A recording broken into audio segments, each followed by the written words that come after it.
Now then, how are you doing? I hope you're well. Autumn is upon us. What more needs to be said? It's a season of contradictions, but it's also an opportunity to throw some bright, warm, vibrant colours at an unsuspecting sheet of watercolour paper.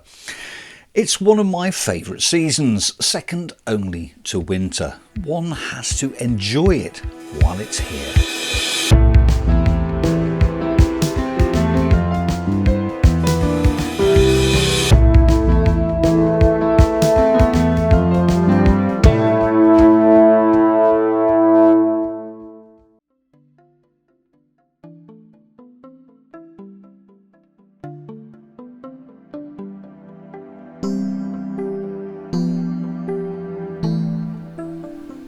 These shots were taken while exhibiting at an art show in the Pavilion Gardens in Buxton, in the Peak District.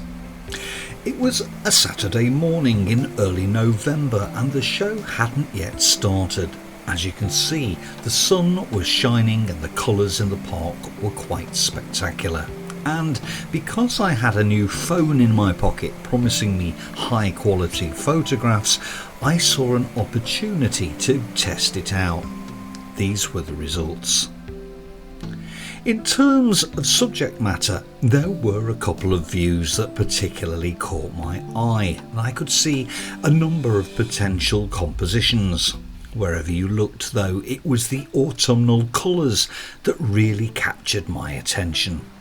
Which brings me to the subject of vibrancy and impact. The question being, how can we best capture that vibrancy and, more importantly, preserve it in watercolour?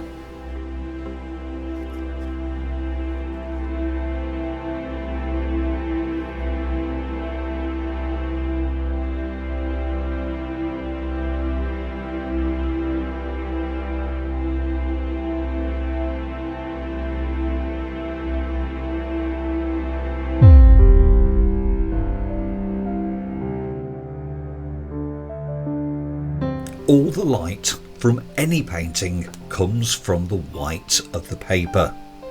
Throwing richer pigments at a scene doesn't necessarily always achieve what you're looking for. In fact, it's more likely to make things dull than vibrant.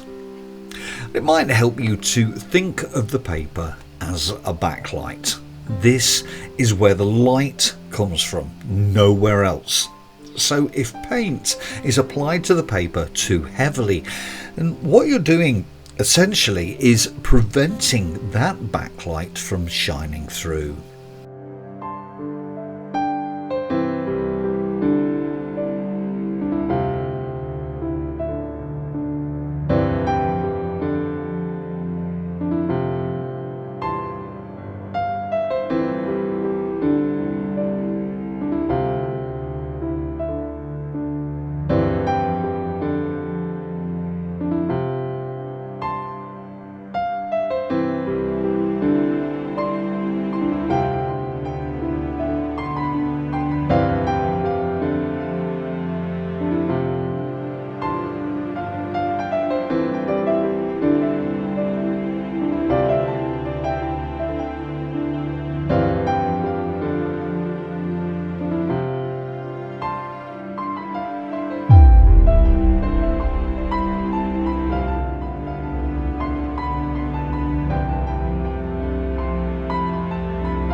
There are key moments in every watercolour painting project when the bar is raised and you feel like you've gone to the next level. Adding shadows is one of those moments. Shadows tell us where the light is coming from, and it's only through having areas of shadow that we can effectively make the sunlight really pop. Another core principle of watercolour is to say that tone is relative. Simply put, the lighter and brighter you want something to appear, the darker any adjacent objects need to be.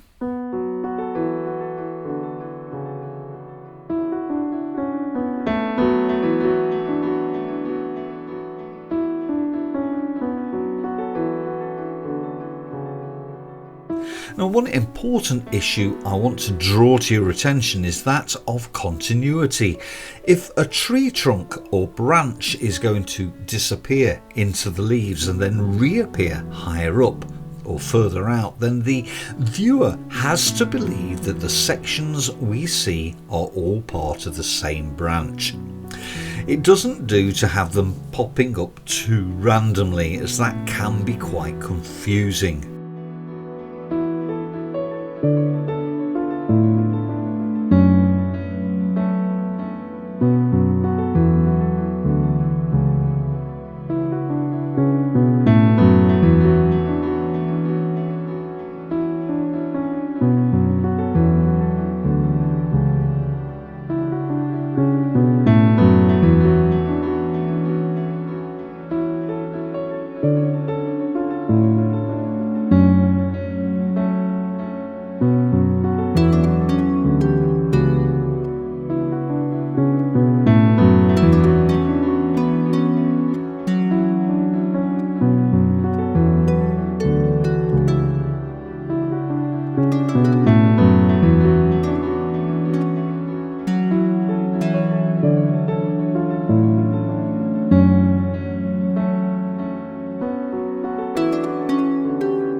Well, I hope you enjoyed that. If you did, then please do hit the like button. It really does make a difference. Or why not become a studio member of my YouTube channel?